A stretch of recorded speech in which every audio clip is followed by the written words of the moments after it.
हलवाई जैसी कुरकुरी और रसीली जलेबी घर में कैसे बनाते हैं। और जलेबी बनाने के लिए हमें चावल का आटा, अरारोट या फिर कॉर्नफ्लोर डालने की ज़रूरत नहीं पड़ेगी। सिर्फ मैदा और चीनी से हम जलेबी बना के तैयार कर देंगे। तो रस भरी जलेबी कैसे बनाते हैं चलिए देख लेते हैं। तो जलेबी बनाने के लिए मैंने 1 कटोरी मैदा लिया है और मैदा को हमें छान कर ही लेना है। तो कटोरी में दबा दबा करके मैंने मैदा भरा जिससे कटोरी अच्छे से फुल हो जाए, क्योंकि हमें मेजरमेंट बिल्कुल परफेक्ट रखना है। तो इसलिए सभी चीज़ों की क्वांटिटी बिल्कुल सही होनी चाहिए, तभी जलेबी हमारी कुरकुरी और हलवाई जैसी बनेंगी। तो कटोरी पूरा भर लिया है। इसके बाद मैंने एक बड़ा सा बाउल लिया है और बाउल में एक छन्ना रखेंगे और छन्ने में ही पूरा मैदा डाल के इसे अच्छे से छान लेना है। और छानना इसलिए कि जो हम बैटर बनाएंगे तो उसमें कोई लम्स ना हो, कोई गुठलियाँ ना पड़े, इसलिए मैदा को छानना बहुत ज़रूरी होता है। तो मैदा पूरा छान लिया है, उसमें मैंने लगभग 2 चम्मच दही डाला है और साथ में 1 कटोरी पानी डालेंगे। तो पानी हमें थोड़ा थोड़ा करके ही डालना है, एक साथ पूरा पानी नहीं डालना है। तो मैदा पानी दही को अच्छे से फेंट लेना है। लगभग 1 से 2 मिनट तक के लिए इसको इसी तरह फेंटते रहेंगे, जिससे दही का थक्का भी फूट जाएगा और मैदे में अच्छे से मिल जाएगा। तो आप इस बैटर की कंसिस्टेंसी देख सकते हैं। अब इस बैटर को फर्मेंटेशन के लिए रख देना है। तो किसी गर्म जगह में या फिर ओवन के अंदर या फिर तंदूर के अंदर आप इस बैटर को रख सकते हैं, जिससे जो मैदा है तो हमारा अच्छे से फूल जाएगा, इसमें खमीर भी अच्छे से उठ जाएगा। तो बाउल को मैंने एक प्लेट से ढक दिया है और इसे ओवन के अंदर छोड़ दिया है। तो मैदे वाला बैटर मैंने रात में 9 बजे बनाया था और सुबह 7 बजे निकाल लिया है। तो 10 घंटे में अच्छे से बैटर हमारा फूल भी गया है। अब सबसे पहले हम चाशनी बना लेते हैं। तो चाशनी बनाने के लिए मैंने 1 कटोरी चीनी डाली है और आधा कटोरी पानी डाला है, या फिर आप जितनी चीनी डालते हो तो उसका आधा ही पानी डालना है।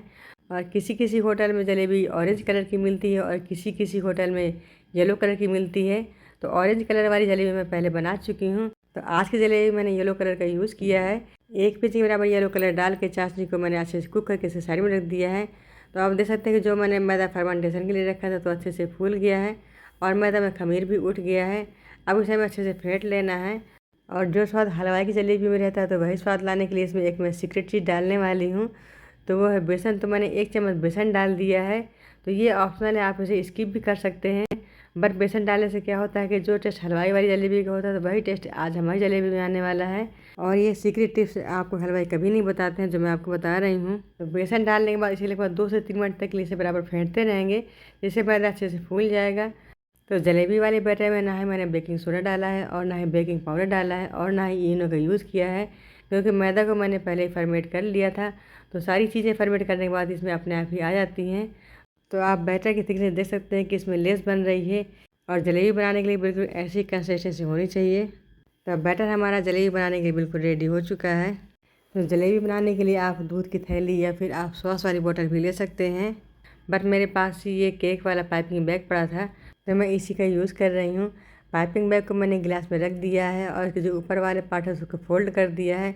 इससे बैटर डालने में काफ़ी आसानी रहती है और बैटर इधर उधर होता भी नहीं, ना ही फैलता है। तो इसमें जितना बैटर बन सकता था उतना मैंने डाल दिया है।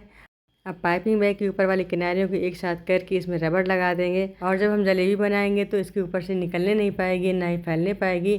तो फ्रेंड्स, इस रेसिपी को एक बार ज़रूर ट्राई करें और कमेंट बॉक्स में लिख एक प्यारा सा कमेंट दे दें। तो रबर को लगभग मैंने 7 से 8 बार फोल्ड किया है, तो अच्छे से टाइट हो गया है। जलेबी फ्राई करने के लिए आप किसी पैन का यूज़ कर सकते हैं। तो चाशनी हमारी हल्की ठंडी हो चुकी है, इसलिए मैंने उसको हल्का गर्म कर लिया है। अब चाशनी में लगभग 3 से 4 बूंद केवड़ा के डाल दूँगी। अगर आप चाहें तो यहाँ पर आप इलायची पाउडर का भी यूज़ कर सकते हैं, या फिर इलायची पाउडर और केवड़ा दोनों ही डाल दें। मैंने केवड़ा डाल दिया है, उसे अच्छे से मिक्स कर लिया है। और बैटर को मैंने पाइपिंग वाले बैग में फिल कर दिया था। तो उसकी जो कोन है तो उसे हमें काटनी है। तो आप जितनी मोटी या पतली जलेबी बनाना चाहें उसी के अनुसार आप उसके कोन काट लें। तो मैं जलेबी को मीडियम साइज़ का बनाने वाली हूँ, ना ज़्यादा पतली और ना ज़्यादा मोटी, इसलिए मैंने एक छोटा छेद किया है। तो आप देख सकते हैं कि जो इससे धार गिर रही है तो बिल्कुल एक जैसी गिर रही है। तो अब इसका छेद परफेक्ट है। अब मैंने जो कढ़ाई में ऑयल गर्म करके रखा था तो वो भी अच्छे से गर्म हो गया है। तेल को हल्का गर्म नहीं करना है, वरना क्या होगा, जलेबी चपटी हो जाएगी। जब ऑयल अच्छे से गर्म हो जाए तो उसके बाद ही मुझे जलेबी में डालनी है। तो हाई फ्लेम में ऑयल अच्छे से गर्म करके जलेबी उसमें डाल दें और हाई फ्लेम में इसे अच्छे से कुक कर लेना है। और पैन में एक बार में सिर्फ 3 से 4 जलेबियाँ ही डाल लें, क्योंकि जलेबी डालने के बाद तुरंत ही ऑयल का टेम्परेचर गिरने लगता है और तेल ठंडा हो जाता है, फिर जलेबियाँ चपटी हो जाती हैं। इसलिए सिर्फ 3 से 4 जलेबियाँ डालें, जिससे ऑयल का टेम्परेचर मेंटेन रहेगा और जलेबी चपटी भी नहीं हुई, गोल गोल फूली फूली बनेगी। तो आप देख सकते हैं कि बिल्कुल परफेक्ट हमारी जलेबी बन के तैयार हो गई है। अब जलेबी में जब हल्का ब्राउनिश कलर आ जाएगा इसके बाद ही हमें इसको निकाल लेना है। तो जलेबी मैंने ऐसे फटते अच्छे से फ्राई कर लिया है। अब इसे मैं निकाल के चाशनी में डालने वाली हूँ। जलेबी फ्राई करने के तुरंत बाद हमें चाशनी में जलेबी को डाल देना है। लगभग 5 से 10 सेकंड के लिए इसे डिप करेंगे। इसके बाद जलेबी निकाल लेंगे क्योंकि 5 सेकंड में जलेबी चाशनी को अच्छे से पी लेती है। तो जलेबी का अगर ज़्यादा देर तक के लिए हम चाशनी में रखते हैं तो जलेबी के सॉफ्ट होने का भी डर रहता है। तब जलेबी को लगभग 5 से 10 सेकंड हो चुका है।